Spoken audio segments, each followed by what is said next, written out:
Hello guys, and welcome to another quick tutorial video.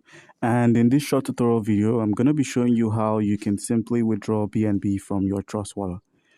It's quite easy. All you need to do is make sure you have the BNB which you wish to withdraw. And in order to find the BNB, the toggle at the top right corner of the screen, you can then use this toggle to search for the BNB. So simply search for BNB.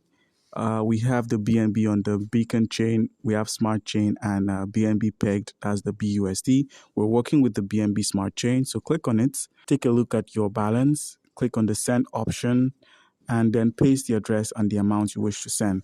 So now, by doing this, you can now open up a wallet you wish to send the BNB to or withdraw the BNB to. And the wallet we're going to be working with for today is the Exodus wallet. So simply open up your Exodus wallet or any other wallet. It works the same way.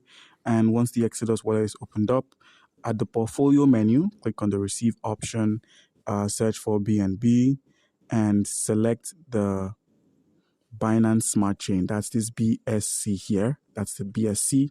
Click on this BSC, click on I understand, click on the continue option, copy this address, minimize, open up Trust Wallet, paste it here, click on the amount you wish to send, let's say max, click on the continue option, and proceed to click on confirm. By doing this, your BNB would then be moved over to your wallet. So guys, do comment down below if you've got any questions and you'd be given an answer. Thank you.